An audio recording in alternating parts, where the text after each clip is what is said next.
Ubu butumwa mubugezwaho na Ministry of Unlimited Holy Ghost. Muri kumwe n'amahoro Dieu d'amour. Umuzingo ni uwa kabiri witwa kuza ku bwami bw'Imana.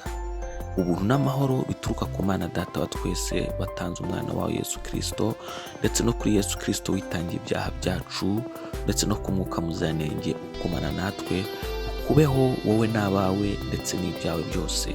Iki ni icyigisho cya 273. Turacyari kwiga ku butumwa bwiza bwa Yesu Kristo. Reka dushimire Imana. Urera cyane Mana kandi urakiranuka, ufite imbaraga nyinshi kandi urakomeye. Haleluya. Izina ryawe niryubahwe, ubwami bwawe nibuze, ibyo ushaka nibiho mu isi nk'uko ubaho mu ijuru. Aya masaha iki gitondo Uwiteka mwa Imana tugiye kumva ijambo ryawe. Turasanga umwuka wawe aramanukire gufungura amaso yacu, amatwi yacu, afungurire Uwiteka mwa Imana Data wa twese ibitekerezo byacu n'imitima yacu, kugira ngo byumve kandi byumvire ijambo ryawe. Reka Uwiteka mwami Imana duhindurwe n'imiburo yawe. Reka Uwiteka mwa Imana turemwe mu ishusho y'ijambo ryawe. Mu izina rya Yesu Kristo, iburyo n'ibumoso, imbere n'inyuma, mwami Imana hejuru no hasi, tugotwe n'ijambo ryawe. Uwiteka mwa Imana igira neza. Ngaho mwuka wawe ngwino utegeke, mwuka wawe ngwino utwigishe, mwuka wawe ngwino uduhindure, mwuka wawe ngwino utume tugenda nk'uko ushaka. Mu izina rya Yesu Kristo turagushimye cyane, tuguhaye icyubahiro, tugushyize hejuru Data wera, urakoze cyane.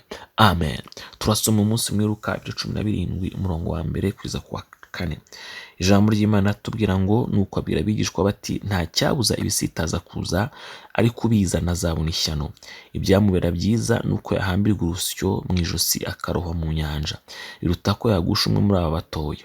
Mwirinde, mwene so nakura nabi umucyahe, nihana umubabarire, kandi nakugira nabi ku munsi umwe akaguhindukira akayindwa ati ndihaniye, uzamubabarire. Ibyo biri muri Luka 17 umurongo wa 1 kugeza ku wa 4. Imbabazi nyakuri. Twamaze guteguzwa ko ibisitaza bitazabura kuza, maze tubwirwa ko tugomba guhora twiteguye kubabarira. Ibyo byavuzwe n'umwami wacu Yesu Kristo. Ariko nanone tukirinda kubera bagenzi bacu ibigusha n'ibisitaza.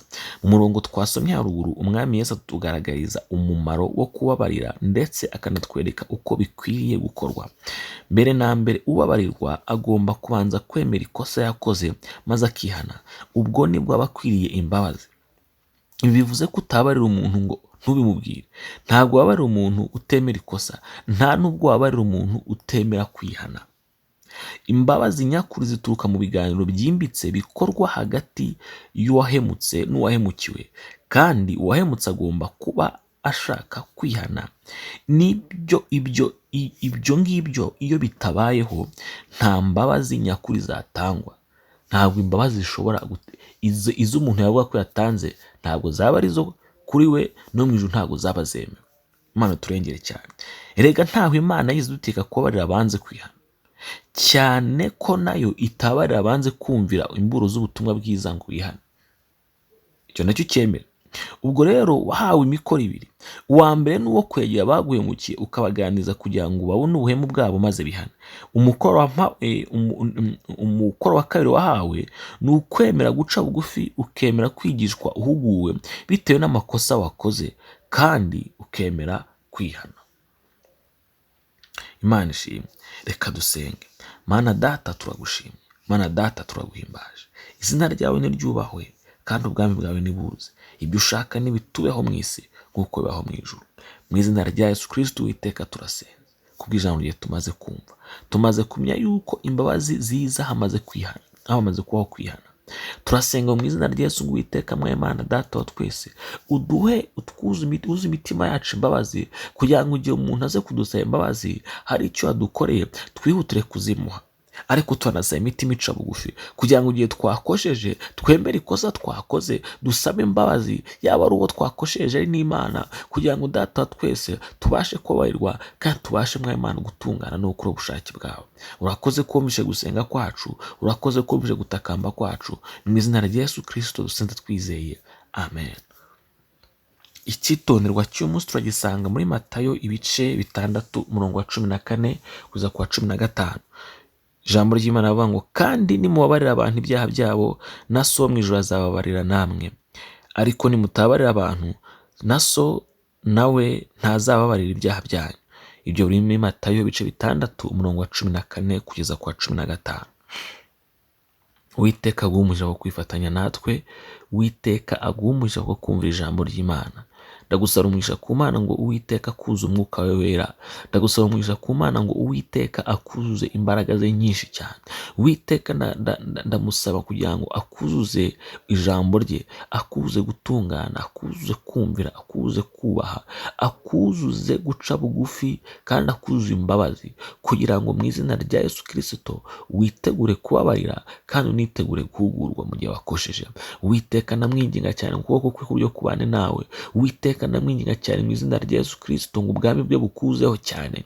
Haleluya. Kandi Uwiteka ndamwinginga cyane ngo ubushake bwe bukuweho bwonyine, kandi ngo ikindi kintu cyose kikuri mu buzima bwawe kitaturutse mu bushake bw'Imana gikurweho mu izina rya Yesu Kristo. Uwiteka ndamwinginga cyane ngo akomeze kuba nawe kandi umugisha ubane nawe mu izina rya Yesu Kristo. Mu byo ukora byose ubikore kugira ngo izina ry'Imana rihabwe icyubahiro mu izina rya Yesu Kristo. Amen. Ushobora kudusura kuri urubuga rwa Facebook cyangwa rwa YouTube ugasangiza inshuti n'umuryango wawe ijambo ry'Imana. Buri munsi haba hari icyigisho.